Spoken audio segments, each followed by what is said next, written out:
ये वीक काफी खास रहने वाला है क्योंकि यही वो वीक है जहां से पितृपक्ष श्राद्ध पक्ष की शुरुआत होगी और 7 तारीख को चंद्र ग्रहण भी रहेगा। तो किन चीजों का आपको ध्यान रखना है ये हम बताएंगे और इसके साथ साथ साप्ताहिक राशिफल में चंद्रमा ही बहुत ज्यादा इंपॉर्टेंट हो जाते हैं और चंद्रमा इस पूरे ही वीक वृश्चिक में रहेंगे, धनु में रहेंगे, मकर में रहेंगे और उसके बाद वो कुंभ में रहेंगे और आखिरी दिन चंद्रमा का राहु के साथ जो ग्रहण योग बन रहा है वही चंद्र ग्रहण होगा।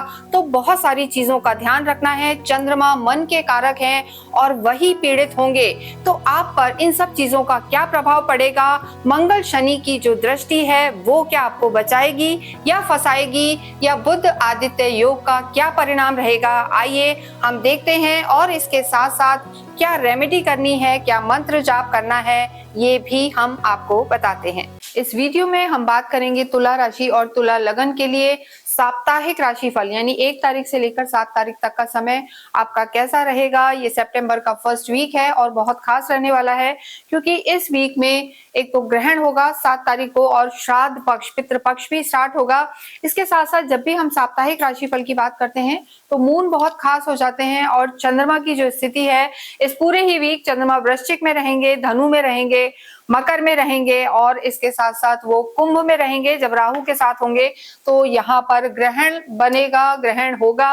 और अगर हम आपके लिए देखते हैं तुला राशि के लिए, देखिए तुला जो राशि है 7वें नंबर की राशि है, आपके जो लॉर्ड हैं शुक्र हैं और यहाँ पर अगर हम चंद्रमा की स्थिति देखें तो चंद्रमा पहले आपके 2nd हाउस में, 3rd में, फिर 4th में और फिर 5th में रहेंगे। यानी जो 5 और 6 तारीख है उस दिन चंद्रमा आपके 4th हाउस में रहेंगे और जब भी चंद्रमा 4थे, 8वें, 12वें में होते हैं गोचर में तो शुभ परिणाम नहीं देते, अच्छे नहीं माने जाते हैं। तो ऐसी स्थिति में आपको कुछ चीजों का ध्यान रखना होगा और लाइफ में जो हम कहते हैं कि चाहे स्वास्थ्य हो या करियर हो या लव हो या मैरिड लाइफ हो, इन सब चीजों में आपको इन 2 दिनों में खास ध्यान रखना होगा।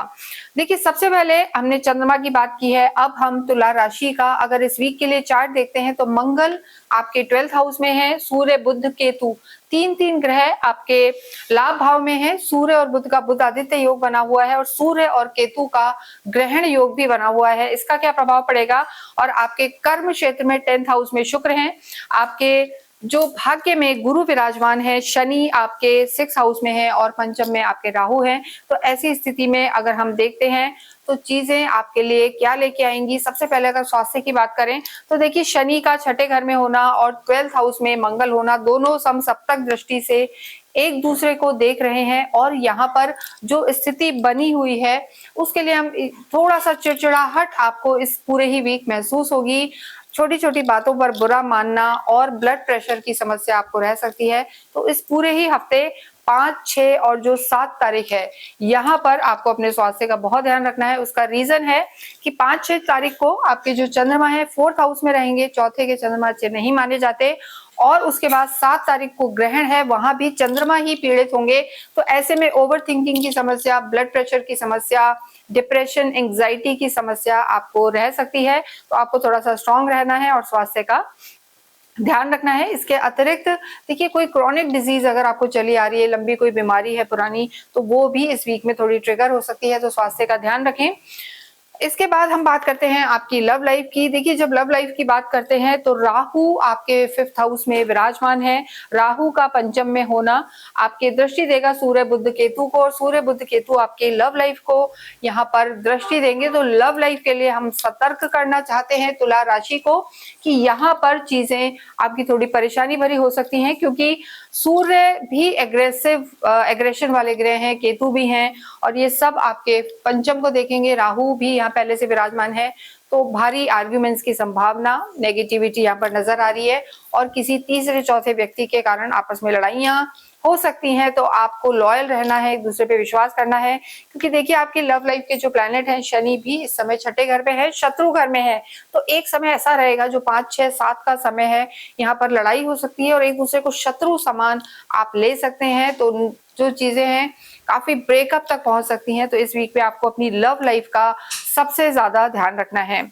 वैवाहिक जीवन की अगर हम बात करें तो देखिए वैवाहिक जीवन के जो आपके लॉर्ड हैं मंगल है, मंगल आपके 12th हाउस में त्रिक भाव में चले गए हैं, मांगलिक दोष बनाते हैं। शादीशुदा जिंदगी के लिए, वैवाहिक जिंदगी के लिए मंगल का 12वें घर में होना बहुत ज्यादा शुभ नहीं माना जाता।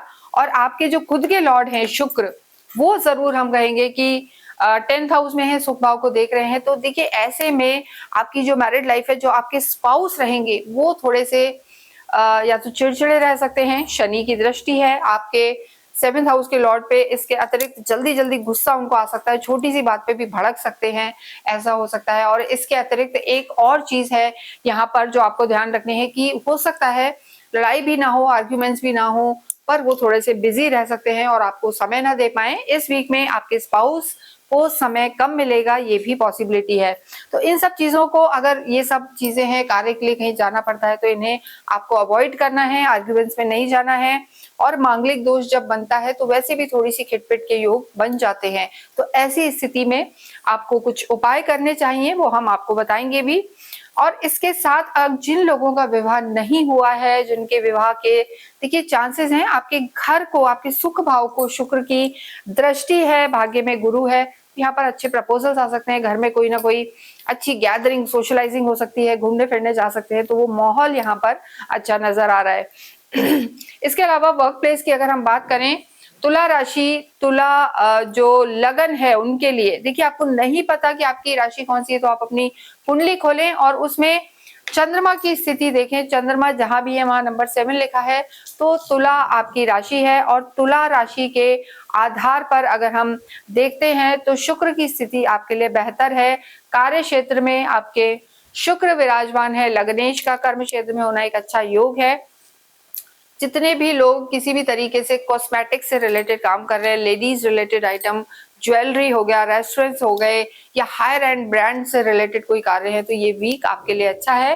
क्योंकि देखिए शुक्र की दृष्टि है सुख भाव पर, शुक्र आपके कार्य क्षेत्र में विराजमान है, बुध आदित्य योग आपके इनकम हाउस में बना हुआ है। तो कार्य की दृष्टि से हम कहेंगे ये समय आपके लिए अच्छा है। लेकिन आपके जो लॉर्ड हैं तुला राशि के, कर्म क्षेत्र के जो लॉर्ड हैं वो चंद्रमा है, और चंद्रमा मन का कारक है।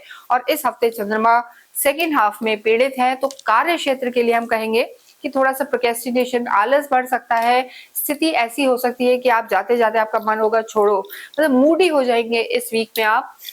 और स्पेशली जो सेकेंड हाफ रहेगा वहां पे मन ज्यादा, आप मन से सोचने लगेंगे, यानी चीजों को छोड़ेंगे, आलसी हो जाएंगे, या छोटी सी भी कोई बात होगी उस पर आप पूरा दिन खराब कर देंगे। तो ये स्थिति यहाँ पर ना रहे। और विशेषकर 5, 6, 7 तारीख को आपको अपने कार्य क्षेत्र पर ज्यादा ध्यान देना है। लेकिन कोई भी बड़ा डिसीजन, बड़ी मीटिंग, इनको आपको अवॉइड करना है। धन के लेन देन से भी बचना है। देखिए जो भी लोग प्रॉपर्टी से रिलेटेड काम करते हैं, या फॉरेन में जाके कहीं सेटल होना चाहते हैं, या धन की स्थिति की अगर हम बात करें तो धनेश आपके 12वें घर में है। प्रॉपर्टी पे जरूर इस वीक में खर्चा हो सकता है घर में कोई ऐसा काम आ जाए, रेनोवेशन कराना पड़े, ये सब चीजें यहाँ पर संभावना बनी हुई है। तो तुला राशि के लिए हम यही कहेंगे, तुला राशि, तुला लगन के लिए खर्चों पे थोड़ा सा इस वीक में आपको कंट्रोल करके चलना है। विद्यार्थियों की बात करें तो राहु आपके पंचम भाव में बैठे हैं। देखिए जो 5th हाउस होता है वहां की जो स्थिति है, यहाँ पर हम यही कहेंगे कि स्टूडेंट्स हो, चाहे लव लाइफ हो, चाहे एकेडमिक्स हो, चाहे संतान की बात हो, राहु का यहाँ विराजमान होना थोड़ा सा डिस्ट्रैक्शन लाता है। तुला राशि, तुला लगन के विद्यार्थियों को अपनी संगत का, अपनी कंपनी का ध्यान रखना है। गलत कंपनी में जा सकते हैं, तो इस चीज का आपको ध्यान रखना है। लेकिन सूर्य जब तक यहाँ है, ये थोड़ा सा आपको बचा के रखेंगे, क्योंकि सूर्य फोकस्ड रखते हैं, बुद्धि विवेक के देवता होते हैं। तो सूर्य और बुध आदित्य योग की जो दृष्टि रहेगी, ये आपकी बुद्धि को तेज रखेंगे। लेकिन बस कंपनी का ध्यान रखें तो रिजल्ट्स आपके ठीक रहेंगे। भाग्य की बात करें तो भाग्येश जो है आपके बुध है, और भाग्येश का आपके लाभ भाव में होना, तुला राशि के लिए हम यही कहेंगे, बुध एक ऐसे ग्रह है जो आपको सारी परेशानियों से निकाल देंगे। क्योंकि भाग्येश का डिजायर हाउस में होना आपके लिए बहुत लाभकारी होगा। तो ये स्थितियां आपके लिए बेहतर रहने वाली है। भाग्य इस पूरे ही वीक आपको पूरा सपोर्ट देगा। गुरु भी यहाँ पर विराजमान है।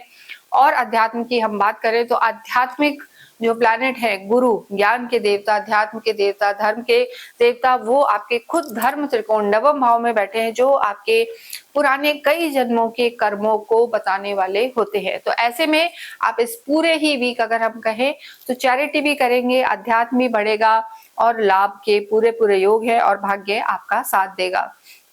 किसी भी तरीके की किसी परेशानी से आप जूझ रहे हैं, तो देखिए शुक्र आपके लॉर्ड हैं और शुक्र को जो रुद्राक्ष रिप्रेजेंट करते हैं वो 6 मुखी रुद्राक्ष हैं। तो आपको अवश्य ही 6 मुखी रुद्राक्ष पहनना चाहिए।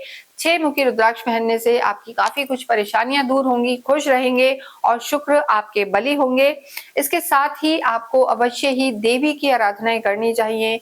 दुर्गा चालीसा करें और आप कुंजिका स्रोत का भी पाठ करें, कुल देवी की आराधना करें और गणेश जी आपके भाग्येश हैं, तो गणपति मंदिर जाएं बुधवार के दिन। इस पूरा जो ये वीक है इसमें गणेश जी की धूम भी रहेगी, उनके दिन चल रहे हैं, तो आप अवश्य गणेश जी के दर्शन करें, पप्पा के दर्शन करें और ओम गंगनपते नमः का जाप करते रहे। जैसा हमने बताया है कि 7 तारीख को चंद्र ग्रहण है, तो इस दिन आपको अवश्य ही या पूरे वीक ही आपको अवश्य ही सफेद चीजों का दान करना चाहिए, जैसे दूध, दही, चीनी, चावल या व्हाइट कपड़ा, कपूर, ये आप जरूर से शिव मंदिर जाएं और वहां पर दान करें, इससे भी आपको लाभ होगा। इसके साथ ही इस वीडियो को हम यहीं विराम देते हैं। कमेंट बॉक्स में ओम शुभ शुक्राय नमः लिखें। Thank you.